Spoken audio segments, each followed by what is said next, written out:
Hello everyone, अहिले यो ठाउँ सिलवास डाँडा हो।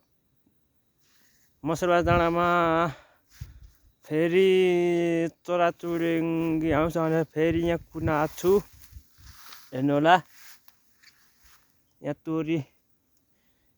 तोरीको हारत यस्तो छ, धलेछ पुरै, सब चराचुरुङ्गी खाएको छ। हेर्नु होला, वहाँ माथि पनि फुलेछ तोरी। यहाँ पाकेछ तोरी, पाकेर पनि ढलिसकेछ।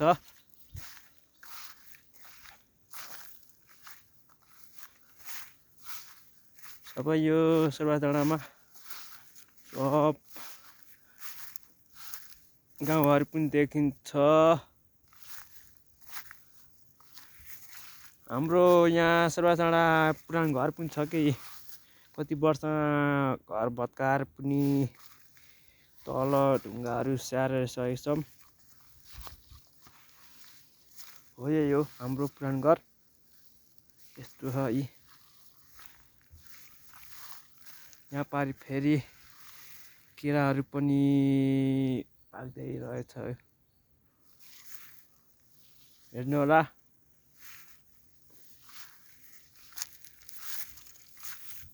म फेरि मन्दिरमा जान्छु। मन्दिरमा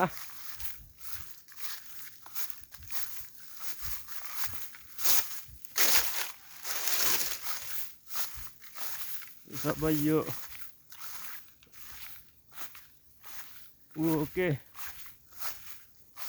खानेकुरा यस्तो छ।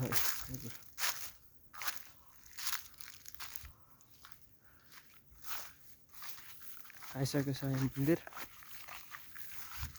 आइसकेको छ। मन्दिरमा यस्तो घाँसहरू, नकातेर यो सबै पलाएको यो घाँस।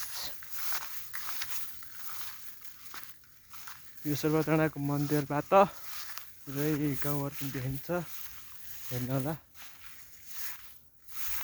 यस्तो देखिन्छ। जहाँ भन्यो त्यही ठाउँ गाउँहरू पनि देखिन्छ। हेर्नु होला, यहाँ हिमाल पनि देखिन्छ, सब गाउँ देखिन्छ। उता साइड पनि छ, उता साइड यस्तो देखिन्छ वहाँ पारि। हेर्नु होला,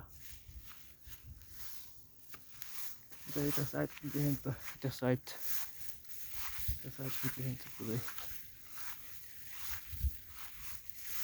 गुम्बा देखिन्छ यता, गुम्बा डाँडा पनि देखिन्छ है साथीहरू। हेर्नु होला,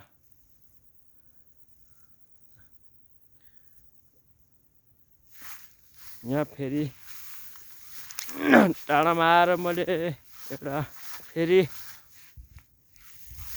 भ्लग बनाउँछु है साथीहरू। सबैजना मलाई लाइक र फलो सेयर गरिदिनु होला है साथीहरू। अब म फेरि एउटा भ्लग पनि बनाउँछु। यो मन्दिरमा फागुन 18-19 गते शिवरात्रि मनाउँछन् है साथीहरू, आउनु पर्ला है। फागुनमा आउनु पर्यो शिवरात्रि मनाउन। ल साथीहरू, ल हेर्नु होला, डाँडाकाँडाहरू राम्रो छ, रमाइलो छ, सब डाँडाकाँडा देखिन्छ।